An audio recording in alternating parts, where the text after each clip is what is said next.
ដោយដែលអ្នកទាំងអស់គ្នាបានដឹងស្រាប់ហើយថាឥឡូវហ្នឹងនៅលើពិភពលោករបស់យើងហ្នឹងគឺមានរឿងរ៉ាវដែលញ៉ែញ៉ៃខ្លាំងមែនតើបាទគឺថាប្រទេសមួយឆ្លុះប្រទេសមួយប្រទេសពីរឆ្លុះប្រទេសពីរអូសំបីខ្ញុំនេះខ្លួនឯងក៏ខ្ញុំភ័យដែរមិនលេងសើចទេបាទមិនទាន់បានប្រពន្ធបានអីផងហើយដល់ពេលមកធ្វើអញ្ចឹងខ្ញុំយកដាច់ក្បាលប្រាអូខេហើយអញ្ចឹងវីដេអូថ្ងៃហ្នឹងគឺយើងនឹងនិយាយអំពីជនផ្ដាច់ការឬក៏មេដឹកនាំផ្ដាច់ការនៅលើពិភពលោកដែលត្រូវបានចាប់ខ្លួននិងសម្លាប់ដោយប្រទេសឬក៏សហរដ្ឋអាមេរិកតោះចឹងទៅមួយខ្ញុំទាំងអស់គ្នា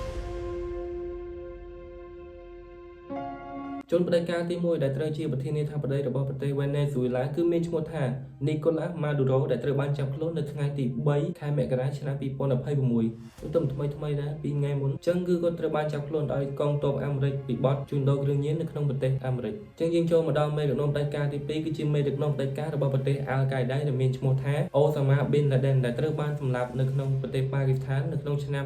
2011ដោយកងទ័ពនាវាចររបស់ក្រុមនាវីសៀលពាក់ព័ន្ធនឹងព្រឹត្តិការណ៍911ចូលមកដល់មេដឹកនាំទី3ដែលជាមេដឹកនាំផ្ដាច់ការរបស់ក្រុមអ៊ីស្លាមជ្រុលនិយម ISIS នៅក្នុងប្រទេសស៊ីរី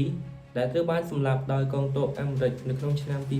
2019ចូលមកដល់មេផ្ដាច់ការទី4ដែលជាមេកងកម្លាំងឆ្មាំសន្តិសុខជាតិអ៊ីរ៉ង់ដែលមានឈ្មោះថា Qasem Soleimani ដែលត្រូវបានសម្លាប់នៅក្នុងប្រទេសអ៊ីរ៉ាក់នៅក្នុងឆ្នាំ2020ដោយដ្រូនពិឃាតរបស់កងទ័ពអាមេរិកចូលមកដល់មេដឹកនាំផ្ដាច់ការទី5ដែលជាមេដឹកនាំផ្ដាច់ការរបស់ប្រទេសអ៊ីរ៉ាក់ដែលមានឈ្មោះថា Saddam Hussein ដែលត្រូវបានចាប់ខ្លួនដោយកងទ័ពអាមេរិកបន្ទាប់មកប្រហារជីវិតដោយពលរដ្ឋអ៊ីរ៉ាក់នៅក្នុងឆ្នាំ2003អញ្ចឹងបើសិនជាខ្ញុំអានឈ្មោះអត្រៃក៏អធិស្ឋានផងបងប្អូនបាទគឺអត់សូវជាចេះអានឈ្មោះប្រទេសគេប្រហែលទេចូលមកដល់មេដឹកនាំផ្ដាច់ការទី6របស់ប្រទេសប៉ាណាម៉ាដែលមានឈ្មោះថា Manuel Noriega ដែលត្រូវបានចាប់ខ្លួនដោយកងទ័ពអាមេរិកនៅឆ្នាំ1989បន្ទាប់មកបញ្ជូនមកឃុំខ្លួននៅប្រទេសអាមេរិកចូលមកដល់មេដឹកនាំផ្ដាច់ការទី7ដែលគឺជាមេដឹកនាំផ្ដាច់ការរបស់ប្រទេសលីប៊ីយ៉ាដែលមានឈ្មោះថា Muammar Gaddafi ដែលត្រូវបានផ្ដួលរំលំដោយក្រុមឧទាមដែលមានអាមេរិកជួយពីក្រោយបន្ទាប់មកត្រូវបានសម្លាប់នៅក្នុងឆ្នាំ2011ចូលមកដល់មេដឹកនាំផ្ដាច់ការទី8ដែលជាមេដឹកនាំជាតិរបស់ប្រទេសស៊ើប៊ីដែលមានឈ្មោះថា Slobodan Milosevic ដែលត្រូវបានចាប់ខ្លួននៅខែមករាឆ្នាំ